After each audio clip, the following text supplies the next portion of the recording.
Hello, welcome to Shelf Examination Podcast, where we examine items found on the shelves of our local libraries. My name's Joe, and I'm the Makerspace Administrator for the libraries in Southern Utah.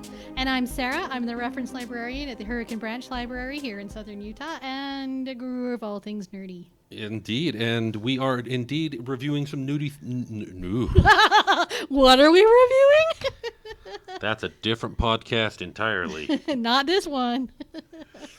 We are indeed reviewing some nerdy things today because we are still on our Kaiju review, and today we are looking at the Ghidorah three-headed monster from 1964 movie. Now, last week, when we were looking forward to this movie, you and I were both going, hey, this is we are getting the bad guy that is now going to allow Godzilla to be a good guy. And while that was true, my expectation was that we would get a independent movie establishing Ghidorah as... And that is not and what that's it was. not what this was. I was this so is a surprised. cast of thousands. Yeah, I was so surprised to see Godzilla pop up, to see Rodan come back. Mothra and her fairies. And it wasn't winged Mothra. No, it was larval Mothra. It was larval Mothra, which was very interesting. So before we go forward, I have been editing the podcast still and uploading them as they go. I did get a little bit lazy with... I've just edited and uploaded the third. Okay, cool. Our Godzilla Raids Again. Dun, dun, dun. Dun, dun, dun. And I got a little bit lazy with the editing on that one. With the first two, I tried really hard to grab stills from the movies and put them in there. Took way too long. And so I was like... So we hope you're not disappointed that that's not in there. I would be highly surprised if anybody actually was paying attention to any of that. But in the process of recording it, I realized we need to do a better job in these podcasts of bringing people who maybe haven't seen these movies up to speed. So I'm going to read the synopsis from IMDb for this movie. Here it goes. A detective protects a princess who prophesies Earth's destruction by a powerful space monster, the world's only hope being if Mothra can persuade Godzilla and Rodan to unite to save the planet. Which, yes. And what I think is interesting about that synopsis is if you look at the synopsises of the previous movies, it's all about the A story, the monsters fighting. And this one is largely about the B story. It's more about people. Oh, yeah. This movie was largely about the B story. Yeah, it was. And the Venusian aliens who took over the princess, who inspired her to not blow up and blah, blah, blah. And here's the thing about it. Last time, because I believe the last movie that we watched, it was more B story heavy. Oh, yeah. And we were criticizing it for that. Well, because it was poorly written. Yeah, because this time I was into it. Yeah, I know. I was like, okay, new person. Got it. Whoa, what happened to the princess? Oh, what is she doing? Okay, well. Yeah, there was a lot about... These people? They're going to electric shock her? What? There was a lot about it and that the evil kept my uncle. interest. I mean, for me, it was like, oh, we have a princess now? Okay, you have my attention. And then she's been possessed by an alien from Venus. You have my attention. Yes. And her uncle is trying to murder her so he can have the throne. Yeah, we got assassins, and she's being protected by a detective. We got gunfights and everything. Oh, and the journalist who is the sister to the detective who keeps bumping into things. And here's the other thing. None of these characters, unlike previous Godzilla movies, none of these characters were mean to each other, other than the assassins who were trying to kill the princess. They were hired to do that, though. But, there was nobody, casually abusing the girl this time. You had the villain. You had the uncle who wanted to get rid of her, not because she was a dumb blonde, but because she... Because she was a princess. It was a power play. He wanted it for political reasons, yes. Yeah. And then, you have the cute fairies, but yeah. And the fairies. Okay, so the fairies are back in this movie. Yes, they are. And they are on world tour. Which is hilarious. I love it. And it was so enjoyable. And they were like, okay, if you sit down and listen to our song, you can go travel with the mind over to the world and see Mothra. And Mothra is still in larval form. Yes. Mothra they didn't not explain become... that. Well, it's Mothra. Actually, they did explain what I saw.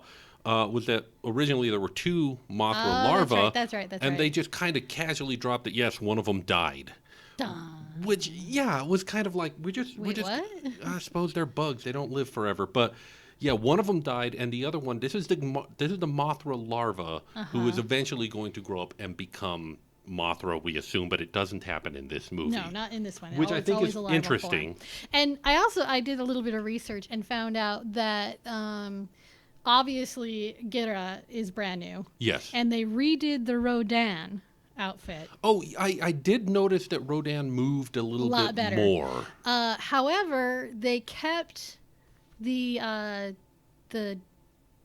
Godzilla from the previous, because he still had the cool tail and everything. Well, they didn't update it at all. That was the same one, and then the larval form they borrowed from another movie. So, yes, let's talk for a second about we got new monsters and apparently, but Rodan, the same old Godzilla, and he's doing great. And Ghidorah, they had so many problems with Ghidorah because there was someone moving and doing all that, but at the same point, there were wires for all the heads. Yeah, they had to puppet the heads separately. Apparently, this poor actor was like, he'd keep getting, he'd start walking somewhere, and then the puppeteers weren't going with it. I hadn't thought about the fact that they were basically hanging the actor. He was wired on all sides, and he'd try and move, and things would not get, and he'd get trapped, and he'd get tangled, and I was terrible. That poor man. That's terrible. Yeah, Ghidorah. I know that, I feel like, maybe I'm wrong, but I feel like in later Ghidorahs, they have the actor stick their arms in the necks of the other two heads to affect that. And I think they had two people in Ghidorah. Oh my goodness. I mean, that's amazing, really. But they had, the other thing, and this is part of the problem that they had, which is why they couldn't create new costumes, even better costumes for Godzilla, is because a matter of budget, if nothing else. Well, there was another movie that was supposed to come out for the holidays, and it was and I don't remember what it was, but it was way behind schedule, so they rushed this one into production. Interesting. So it could come out in the holiday season. It was a case of, we can't get this other movie out, and nobody's going to care if the quality on a Godzilla movie's dropped, so let's just rush this out. Yeah. And I will say... Well, they did, and the last Godzilla one was pretty good. The last Godzilla suit was pretty good. So they're like, we'll just do this one again. It's no big deal. And they can reuse a lot of props for this. And what's a larva gonna do? I mean, exactly. It's just gonna be a big sock puppet. Yeah. Which, although the fact that Mothra was still in larva form meant that we got a really interesting scene later in the movie. Yes. Where Mothra is riding Rodan. Yes. And Mothra is like Rodan's gunner. I know. Which, one, I thought it was awesome. Super unexpected, but two, kind of cool. I fell off the couch. I was snickering so hard. My husband comes in. He's like, "What is going on with you?" Rewind. You got to watch this. It was amazing. Exactly what I did. And he was like, "Who is that?" I'm like, "That's Baby Mothra." That's Baby Mothra riding Rodan. Yeah. He's like, "Well, it's not like Baby Yoda, but it's still pretty funny." Now, I will say, I think that the A story on this one was really weak. It was. The monster fighting was, first of all, there wasn't much of it. They're like, Rodan is coming. Rodan is coming. He's still coming. Be careful. He's coming. And the B story was weird and fun to watch. But yeah, it was setting up, we have this Ghidorah character that's rising up and going to destroy us all. He's coming from space. Well, yeah, that was the thing. He came from Venus, but he was on Earth. Never mind. We're not going to think too hard about it. And he destroyed Venus, but now he's here. Even though we can still see he is why Venus is all the clouds and no one lives there and blah blah blah. Yeah, he made it uninhabitable, but obviously he didn't destroy the core. I mean, let's face it, that's a lot of energy, and he ain't that. Maybe he's the reason why it goes the wrong way around the world. But then when we get to the monster fights, and I want to go back to the B story eventually because I loved that. But when we get to the monster fights, it didn't deliver for me. It was the same old, same old. In fact, it was not just the same old, it was worse. We had a scene, so Godzilla rises up, Rodan rises up, they start fighting. Because they don't like each other. And Mothra's like, hey, let's all be friends. But we have a scene where Godzilla is twerking Rodan to death, okay? He turns around, points his tail, and flails it. He's twerking Rodan to death.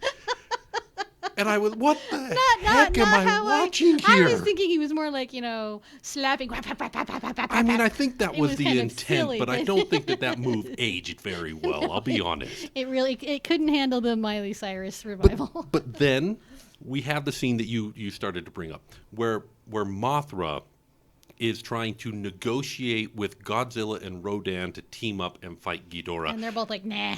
No, that's the thing, though. We get dialogue I know. from Godzilla. I know. Does that mean that he's always thought in these, like, complex and he just can't speak abstract ideas? Yeah, and he just doesn't speak human. Why does he doesn't care about humans? to speak human? That's the other thing, though. He's like, why should we help the humans? I'm sorry. You noticed us? Well, it's like stepping on an anthill. You notice them. Yeah, except that I wouldn't be like, why do the ants need my help? I'd be like, they're ants. They're ants, and I am giant. It's what? They keep building buildings in my way. Yeah, exactly. It's not my fault that I step on them. I hardly even notice them. Yeah, I always thought of Godzilla as being unaware of humans. The fact that we are electrocuting him and fighting him and all that stuff is just him eventually going, oh, this is getting more trouble than it's worth, and walking away. But he doesn't see us. He just sees as a threat. What we do, yeah. Yeah. Where we are not a part of it. But turns out, no, he's been thinking about us the whole time, and he is antagonistic towards us. What? Well, because we have been kind of destroying his planet. Yeah. Well, yeah, but he also has been ignoring the signs that say, please do not step on us, you know. It's not our fault we didn't write him in monsterish, yeah, you know. He can't read human. And looking at the monster fights, it was very clear between the monster fights and the whole dialogue with King Kong, or Godzilla, King Kong. Boy, I want to bring him back so bad. You really do. But the fights with Godzilla and the dialogue with Godzilla, it all felt very childish. Very forced. Well, no, it felt like it felt forced, but it also felt like they were setting that up for kids. But then the whole princess Venetian prophetess, Venusian prophetess, and assassins and gunfights all felt very mature, and so maybe it was so you could have fun for the whole family. You know, like Disney throws in jokes that are just for the adults. Yeah, but their jokes don't normally involve guns. It's true. Not often. I'd have to think about it. Different society. I just don't know who this movie was made for. I definitely think that it's setting it up so that as we go forward, the movies are going to become more childish, more child-friendly.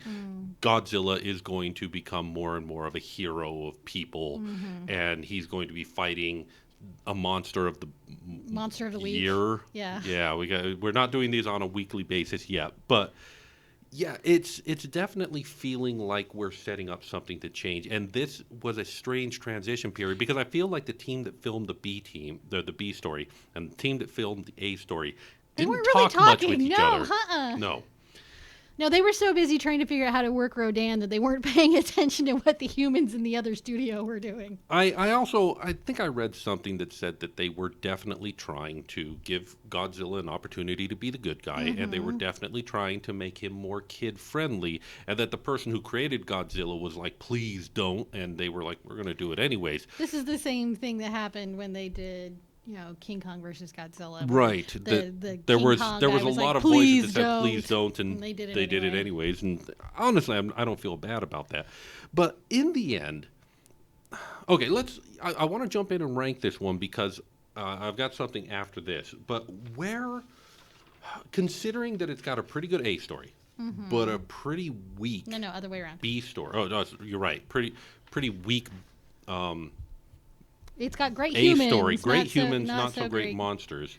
And considering that this is the Kaiju review, I'm not sure where I put this one because I did really enjoy. I love the weirdness of the human story, and I love the human story in general. I thought it was well filmed. I thought it was well acted. I enjoyed the characters. It almost felt to me a little bit like a Japanese Roman holiday with Venusian prophetesses. Princesses. You know what? I liked it. Roman. Sorry, now I'm trying to picture Audrey Hepburn and Gregory Peck in here somewhere. I accept that this is the Japanese Audrey Hepburn and Gregory Peck. I don't know. I'm not sure where to put this one. What are you thinking? I'm putting it right around Rodan. I'm thinking above Rodan. Yeah. I'm thinking this one definitely goes above Rodan. Because they had to deal with a lot more different monsters, and they made it work. It's true. But that's true. The storytelling it was all carried by the human faction of it. And Rodan also, again, had... It had that one cool moment. It had one cool moment, but overall, Rodan was not fun to watch. No. In this movie, I almost think this movie redeemed Rodan by making him much more interesting of a character. Yeah. Well, and I like the fact that it wasn't like... They could have been like, oh, here comes Ghidorah from another world. We all have to band together immediately because we're from this world, he's from the other world, and we hate him. No, Godzilla was uninterested. Yeah, he was like, I really don't care. I'd much rather fight Rodan because I don't like him and he don't like me, and we're just going to fight. Yeah, fighting what I do, and I'm happy to do that.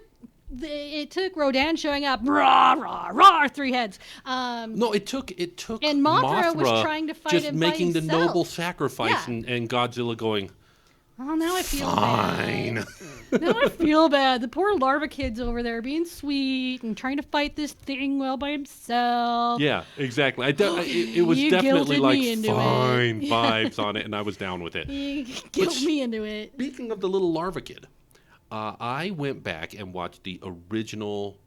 the Mothra? The original Mothra movie, and you did not. So, no, I have not. But I'm going to go ahead and talk about it. Are the fairies in it again? Okay, so let's talk about this. Let's read the synopsis. This is a double feature in this episode. The Mothra movie. An expedition to Infant Island uncovers a native tribe and twin tiny fairy priestesses of a mythical deity who sets out to rescue the pair after they are kidnapped by a greedy businessman. So this is essentially King Kong, but flipped upside down. Yep. They show up on an exotic island, and of course this exotic island is different because it's all been nuked, except for like the few areas that are not, which we were introduced to in Mothra vs. Godzilla. Yeah, you see that in the other one. But now they're not familiar with it, and the 2 tiny priestesses show up. Were they called? Yeah, they were called priestesses in this one, and they're played by the same people, singing twins, and they were captured by the businessman and put on display, put on a show. He built like this tiny little carriage that he swung into the stage and brought them out to show everybody. And of course, they don't speak Japanese. No, they speak fairy. Yeah, they speak fairy, and so they would just start singing. And of course, he didn't think anything at all about them singing, but they were summoning Mothra, unbeknownst to him. Come save us! And then the heroes show up, and the heroes had gone to the island with them, and the heroes had built a rapport. But of course, the businessman abused that to kidnap the princesses, like he does.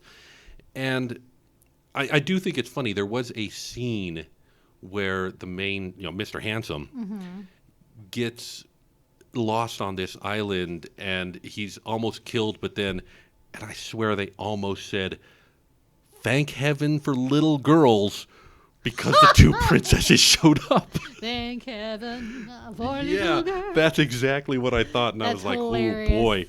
But he ends up showing up to them again, and he tries to talk to them. Of course, the businessman is like, I don't want you to interfere in anything. This is a money-making venture, but sure, you can go look. And while he and the photographer and a little boy are looking at the girls and trying to say, we're gonna do what we can. I know you can't understand us, ladies. We're gonna do what we can. They start talking to him, and he's like, wait a second, you speak Japanese? And they're like, not speaking. We're communicating telepathically right now. You're just hearing us. You're just hearing us in Japanese in your head. So that is how when they show up in their world tour, everyone can understand them, and they can sing a song, and they can take us to the faraway land to meet Mothra. Here's the problem.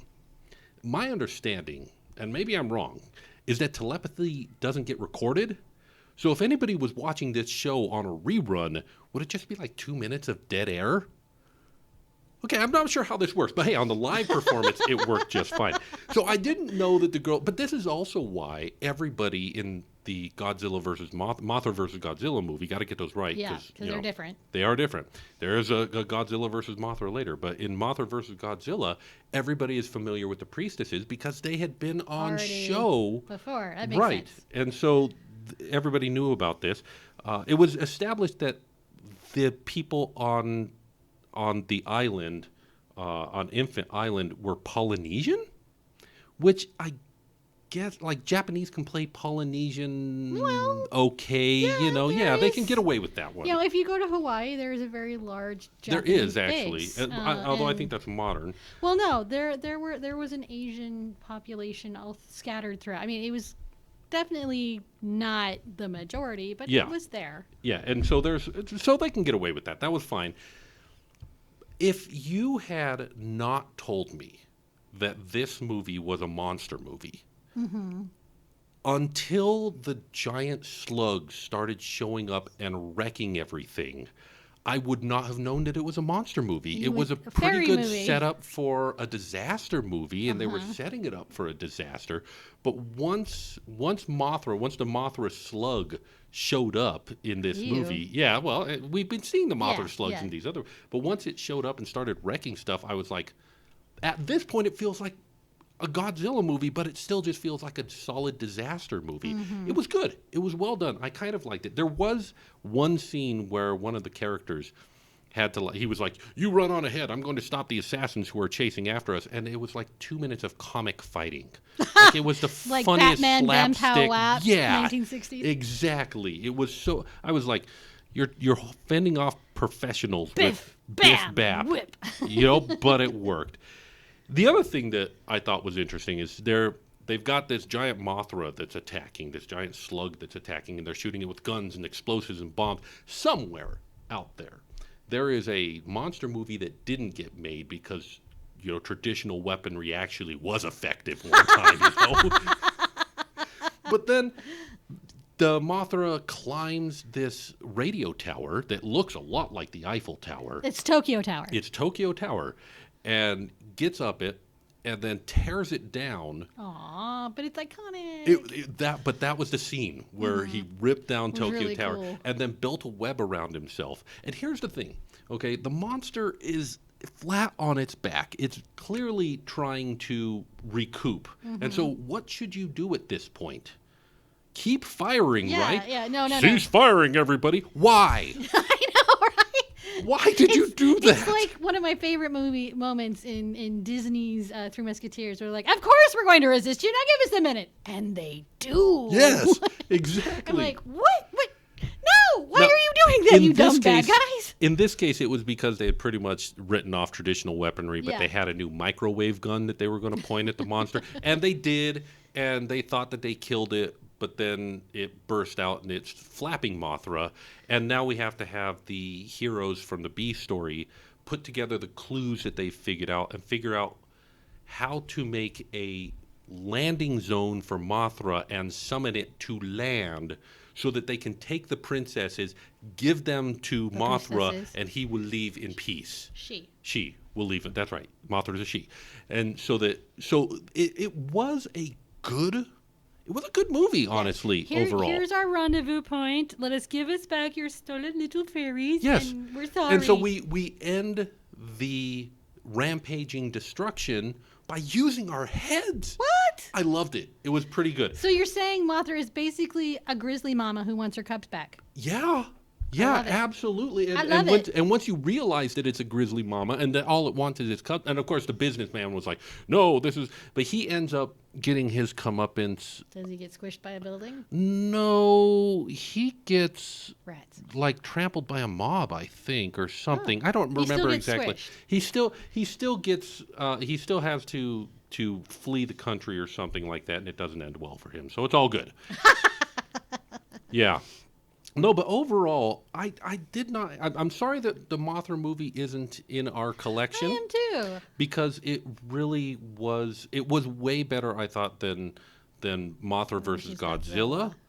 It was a pretty good movie. It was a good setup, and it was a good resolution. And watching it, there was no Godzilla in this movie. No. You would not have known that it was a Godzilla tie-in. And again, I'm not sure it was originally intended to be until they were like, this could did really well. easily be a Godzilla tie-in, and then they made the Godzilla tie-in. But it might have been. It might have intentionally been a Godzilla tie-in. But there's no question that Ghidorah was absolutely. Well, yeah, they couldn't.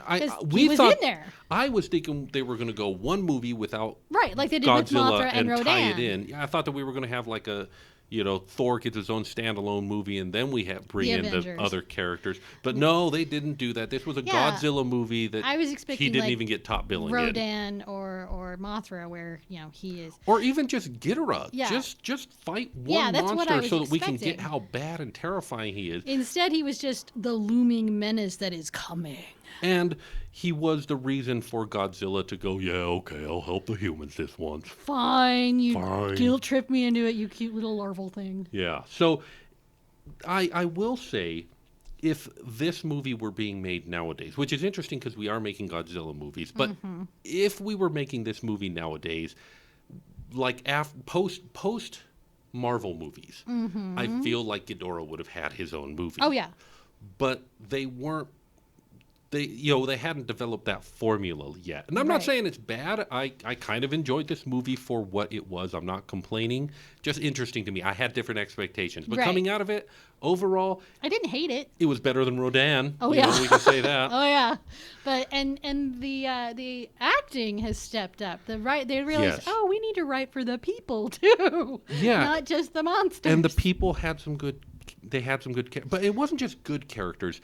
It was fun characters. Yeah, I mean, it was so weird. I was like, what's going on when you see the princess and the guy who was supposed to be, Mr. Handsome is her bodyguard. Yeah. And she's in the plane, and he's going to go meet the plane.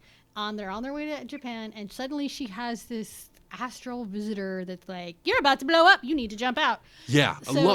That was the point where I was, first of all, her airplane, beautiful set. It was exotic. She was done up to the nines and was fun to look at. Oh, yeah. And then all of a sudden she stares up into the middle distance, hears, you have to escape now. Opens up the escape hatch and jumps out of a moving airplane. Doesn't even question. Yeah, and somehow ends up alive after that. Right. It's like, did the priestess from Venus beam me up, or what happened? You know what? You don't know. At this point, they had my attention. They had my interest. So I was in it. So she vanishes, and everyone's like, "Oh no, she's dead." And the bodyguard's like, "I didn't even have a chance to bodyguard her."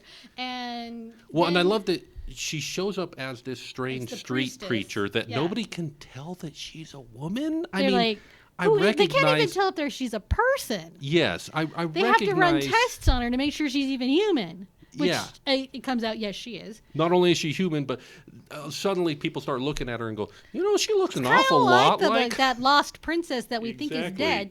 And then the uncle is like, curses, she's still alive. And so he keeps sending assassins after her, and things just keep not working out for the assassins. Yeah. Meanwhile, she's warning us about Ghidorah the whole time. So forget my uncle trying to kill me, giant three-headed monster. I think the problem was she literally forgot that her uncle was trying to kill her, It was like, I'm possessed by Venusians and three-headed monster coming your way. There was a scene where he had her in a hotel room. He had figured out who she was by now.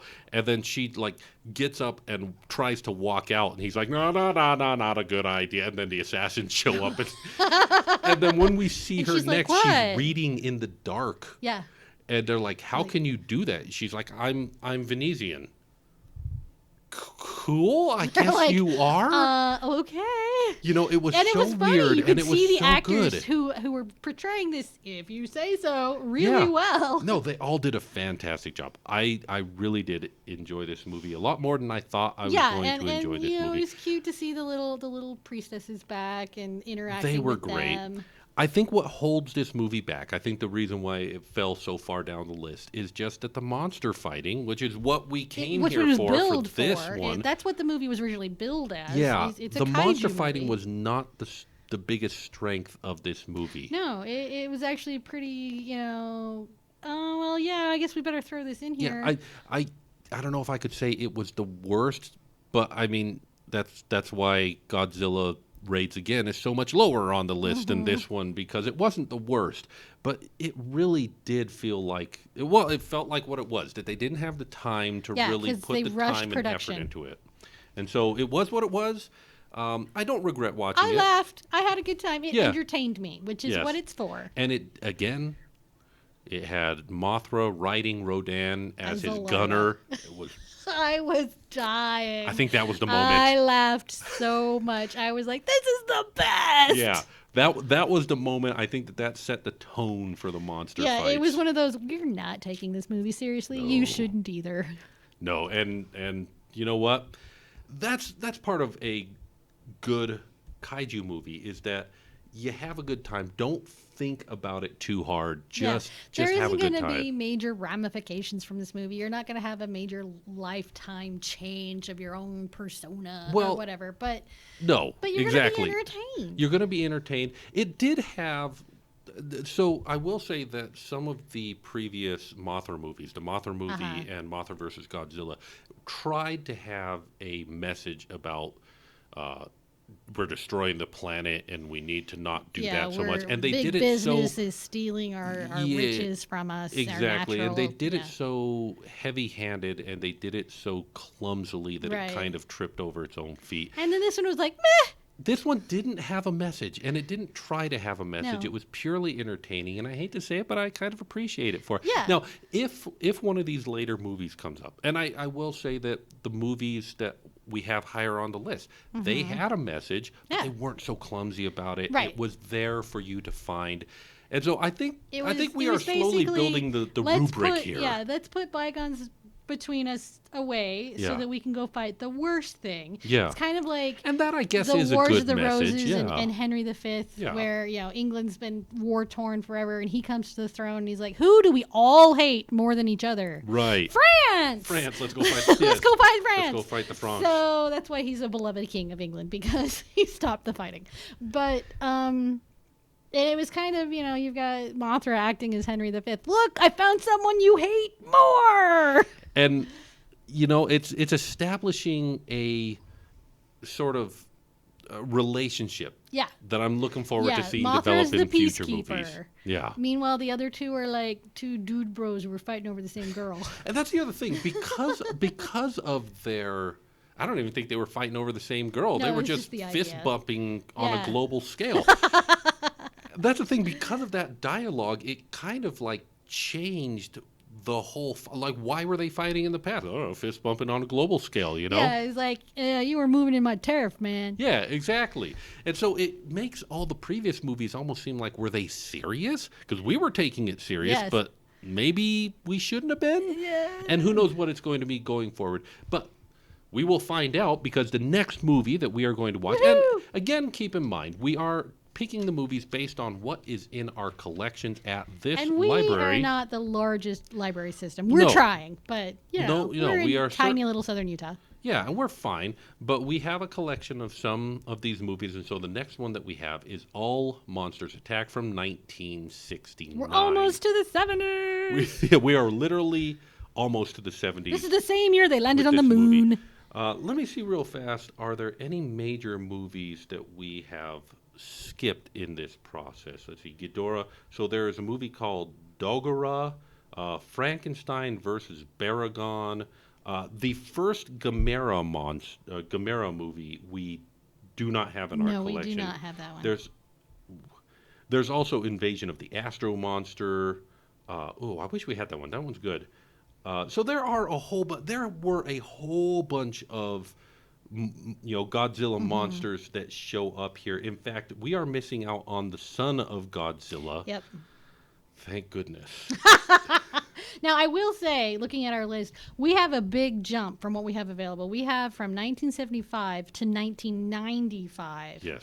And that's just because there was nothing else available. Yeah, there was nothing else available on those. We may give a nod to some of those movies as we fly past them. I will say I am looking forward to Mechagodzilla. Yes, we do have some Mechagodzilla coming up. But the next movie is going to be All Monsters Attack.